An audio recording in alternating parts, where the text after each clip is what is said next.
Hi there, my name is Elizabeth and I like to sew smart.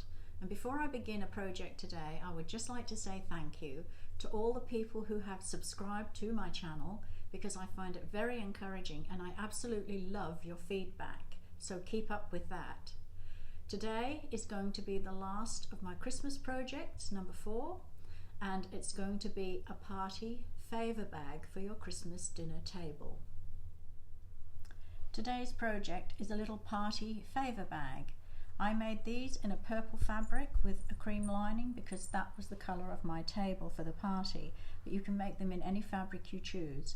All it consists of is your 2 pieces of fabric, a ring, a bit of ribbon and 4 little bells that will jingle on the top. The template for this pattern is in my Etsy shop, so do go and have a look. Today I'm using Christmas fabric and I've chosen a holly one for my top fabric and the red spot for the bottom. I have to cut 2 pieces out with the pattern, and because I want this continuous, I want this on the fold, when I cut from my fat quarter I placed my template on the fold and cut all the way around. So just remember that you need it on the fold at the bottom.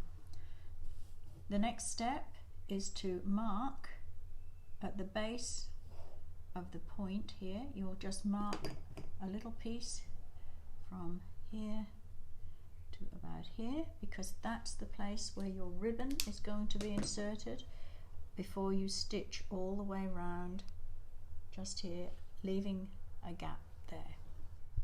I've left my little gap back stitch at the beginning and at the finish because when you turn it inside out your stitches then won't pull open.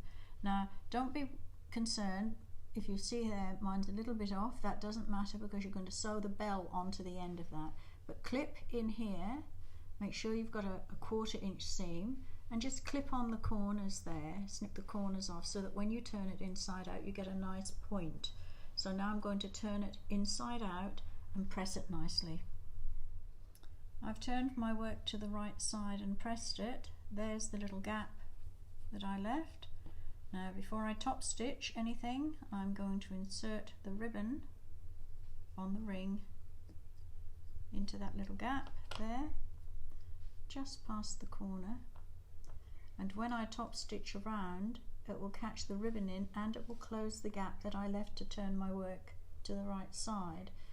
Between 1/8 and a 1/4 inch top stitch all the way around. I've stitched around and caught in the ribbon. This is my lining, remember, so what I'm going to do now is bring the points up to the top and I will pin because I'm going to stitch from just here where the little square corner piece is to the bottom on both sides, right to the bottom here. I'm going to stitch over the line that I've just stitched around as well. Keep it very narrow down to the bottom.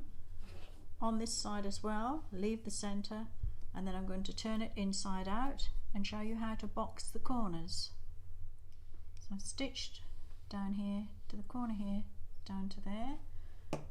I'm now going to turn my work inside out. Just push out the corners.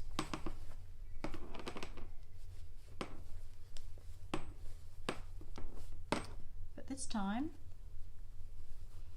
I'm going to bring the corner seam to the center, put it on my board, and I'm just going to measure down about 3/4 to an inch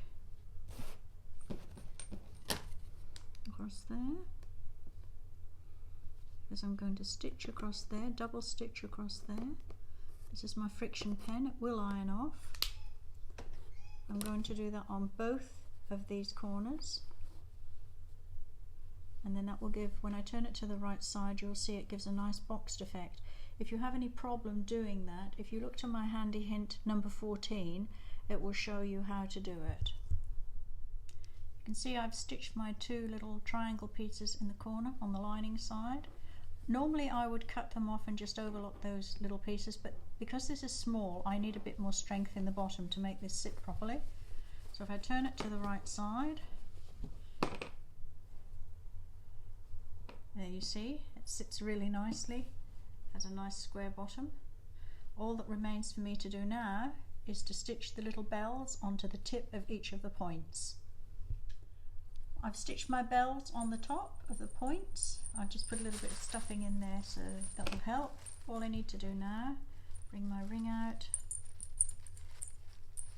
over the top, put it down a little bit, pull my ring out, just turn back my little jester type holdbacks, and there you have a lovely little party bag for your Christmas table. You could use a white with a, this is just a piece I had, for a child's party, or you could do a unicorn print, anything like that, with white ribbon. And what about if you had a golden wedding celebration? Think how nice a sparkly gold would be with a nice fancy lining and some gold ribbon. I think that would make a lovely setting. So you just need to know how many people are around your table, and if you choose, they can take one home with their favour in. I hope you've enjoyed this little project for the party favour bag, and the next time you see me, I'll be in a different sewing room. I'll have different surroundings because I'm on the move. So I look forward to seeing you there. Please remember, give us a thumbs up and subscribe, and do visit the Etsy shop for the pattern for this and many other projects that I've made. I'll see you then.